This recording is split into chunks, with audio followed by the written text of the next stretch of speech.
Welcome back. We're coming to you live from the Beşiktaş neighborhood of Istanbul as we look at the situation of Kurds in Turkey today.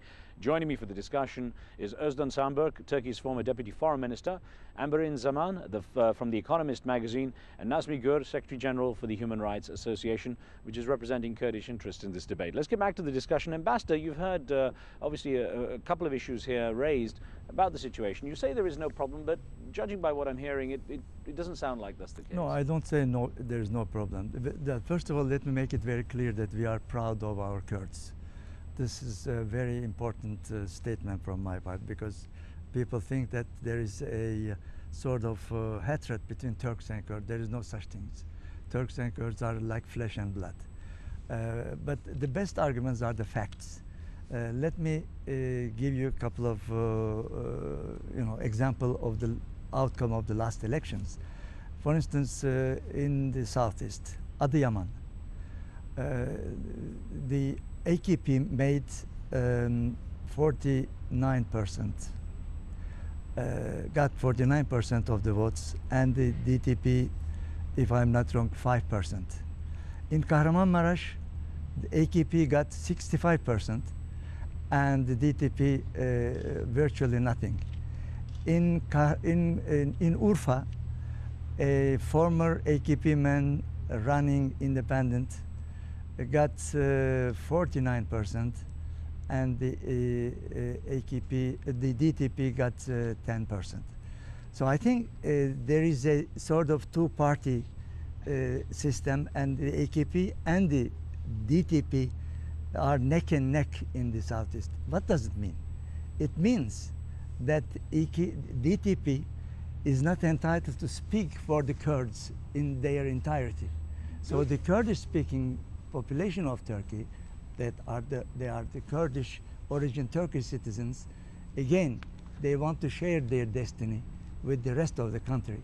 That's a very, very important fact which is always overlooked. The swing overall, though, was in favor of the Kurdish parties when you look at the southeast. I mean, you quoted a couple of the regions, but overall there was a swing. Let me put an email question to you, sir, that we got from the United Kingdom, from Oxford. Lilia Patterson wrote in saying, the Turkish government should help the Kurdish people recreate their own identity. Turkey should allow for a dual citizenship or agreement similar to what there is in the UK or in Switzerland. Is that a feasible idea? Well, first of all, there is no such a request from the Kurds. The request coming from the DTP, which is a minority. I mean, again, we are talking about 2.2 million of votes for the DTP out of 15 million. I don't know how many Kurds we have, because there is no such census. But if we have 2 million, 12 million, 15 million, or 17 million, we are talking about only 2.2 million of Kurds voting for the DTP that are proposing an alternative identity. Like everyone else, we are living in a democracy.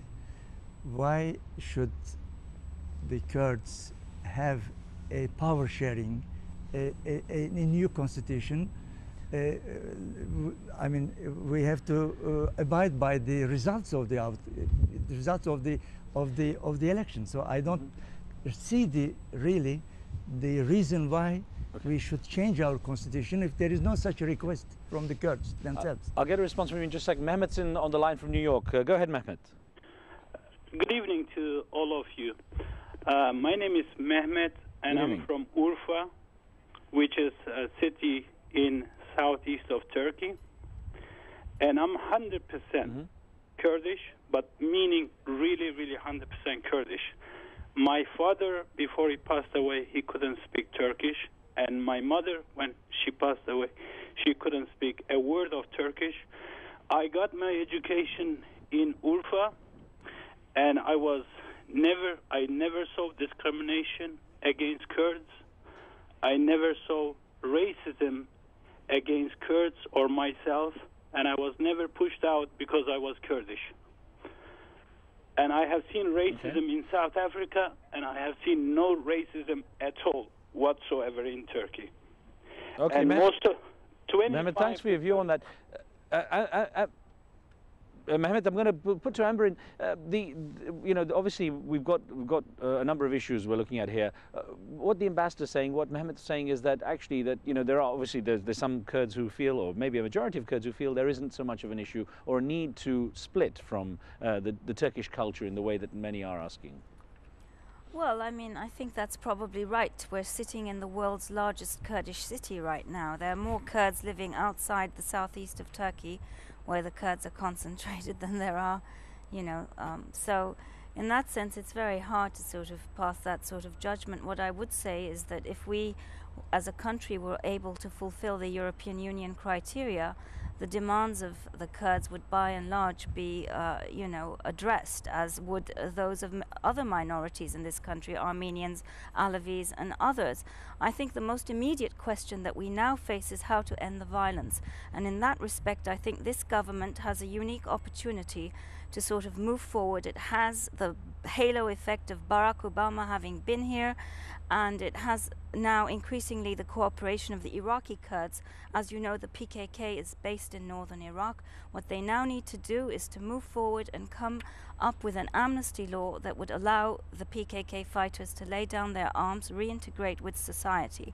I think that is what needs to be done in the most, I mean, that is really the most urgent step. Let me ask Nazmi Guru, how can there can be some kind of reconciliation between the Kurds in northern Iraq, those in Turkey obviously, so that there isn't the connection made, the government makes, that there is a potential violent uprising you know, at hand? I completely agree with what Amberin said, really. The first step is to really stop this bloodshed in Southeast Turkey. And the second step must be for we should create some rooms for reconciliation. The general amnesty is one of the tool that the government could use for that, which is including Mr. Öcalan, because I don't think so that any kind of amnesty laws which is going to issued by government or parliament would be successful, excluded the PKK leadership as well as Mr. Öcalan. So it should be covered all, and after that Turkey now has an opportunity, the government, current government, that sit with the elected Kurds to talk about Kurdish question, how to find really a way for reconciliation, for a democratic solution to Kurdish question. Quick question, and would those who've been struggling from an armed perspective be willing to put down their arms? Of course, when we are talking about general amnesty, it shouldn't be excluded all PKK members.